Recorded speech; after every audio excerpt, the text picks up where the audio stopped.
নমস্কার বন্ধুরা, cooking with মনীষাতে আপনাদের সবাইকে স্বাগত। আজ আপনাদের সাথে শেয়ার করব একেবারে দোকানের মতো আলুর চপের রেসিপি।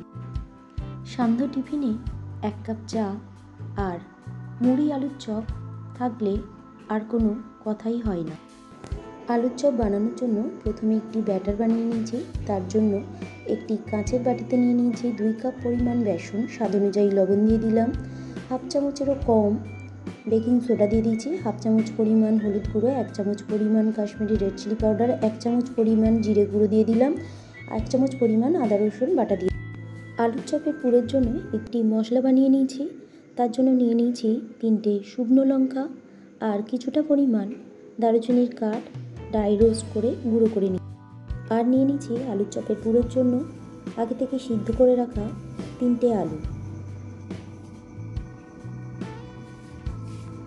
প্রথমে চপের ব্যাটারটা বানিয়ে নিয়েছি। তার জন্য সমস্ত উপকরণ ভালোভাবে চামচের সাহায্যে মিশিয়ে নিয়েছি আর প্রয়োজন অনুযায়ী জল দিয়ে ব্যাটারটাকে ভালোভাবে তৈরি করে নিয়েছি। এখানে লামসেন স্মুথ একটা ব্যাটার তৈরি করে নিতে হবে। আলুটাকে এখানে হাত দিয়ে ভালোভাবে ম্যাশ করে নিয়েছি। এরপর একটি কড়াইতে অল্প কিছুটা পরিমাণ সর্ষের তেল দিয়ে তেলটা গরম হলে এর মধ্যে দিয়ে দিয়েছি একটা পেঁয়াজ কুচানো, আদা রসুন বাটা 1 চামচ পরিমাণ। পেঁয়াজ আদা রসুন বাটাটাকে এরপর ভালোভাবে লাল লাল করে ভেজে নিয়েছি। স্বাদ অনুযায়ী লবণ যুক্ত করলাম যাতে পেঁয়াজ রসুন আদা সমস্ত কিছু ভালোভাবে নরম হয়ে যায়। সমস্ত উপকরণ ভালোভাবে ভেজে নেওয়ার পর এর মধ্যে দিয়ে দিয়েছি ম্যাশ করে রাখা আলুটাকে। এবার আলুটাকে ভালোভাবে তৈরি করে নিতে হবে চপের জন্য। আলুটা কড়াই দেওয়ার পর স্বাদ অনুযায়ী লবণ যুক্ত করলাম, 1 চামচ পরিমাণ জিরে গুঁড়ো দিয়ে দিলাম, 1 চামচ পরিমাণ কাশ্মীরি রেড চিলি পাউডার দিয়ে দিলাম আর চপের জন্য স্পেশাল ভেজে রাখা মশলাটা দিয়ে দিলাম।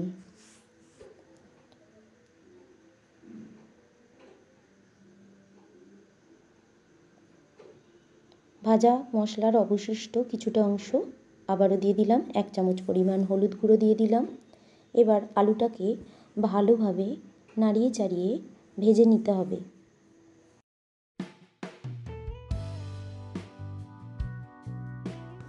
আলুর পুরটাকে খুব ভালোভাবে তৈরি করে নিতে হবে। এইভাবে কড়াইয়ের তেল থেকে আলুটা এইভাবে উঠে আসবে, কড়াইয়ের গায়ে কোনোভাবেই লেগে থাকবে না।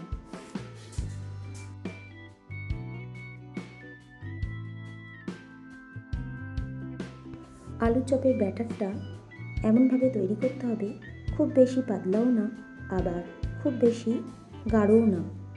এবার একটি থালার মধ্যে বেসন ছড়িয়ে দিয়েছি। পুরটাকে একটি পাত্রের মধ্যে তুলে নেওয়ার পর এইভাবে গোল গোল করে চেপে আলুর চপের আসল পুরটাকে বানিয়ে নিয়েছি। এইভাবে একে একে সমস্ত আলুর চপের পুরগুলোকে প্রথমে গড়ে নিয়েছি। আপনাদের বোঝার সুবিধার্থে এখানে বেশ কয়েকটা আলুর চপের পুর কীভাবে তৈরি করতে হয় দেখিয়েছি।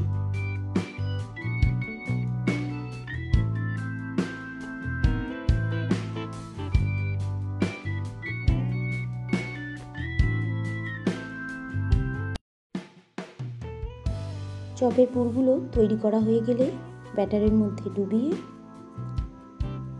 ভালোভাবে কোটিং করে নিয়ে কড়াইয়ের তেল গরম হলে দিয়ে দিতে হবে। তবে একদম লো ফ্লেমে চপগুলোকে ভাজতে হবে উল্টিয়ে পাল্টিয়ে। চপগুলো কড়াইয়ে দেওয়ার সময় আপনারা চামচের ব্যবহারও করতে পারেন, আবার হাত দিয়েও একটা একটা করে চপ কড়াইয়ের তেলের মধ্যে দিতে পারেন। আলুর চপটাকে লো ফ্লেমে ভেজে নিতে হবে।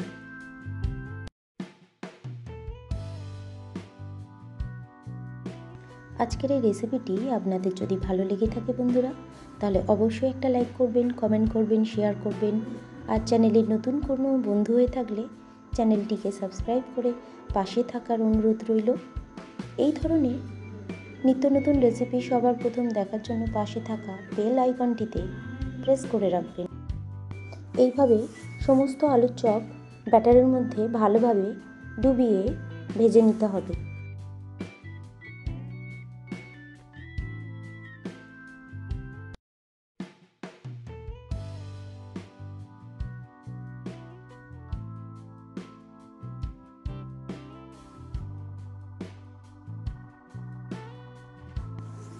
আলুর চপ ভালোভাবে ভাজা হয়ে গেলে তেলটাকে ভালোভাবে ছড়িয়ে নিতে হবে।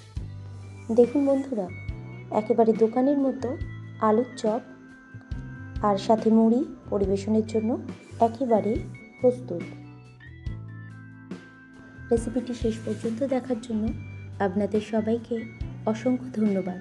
সবাই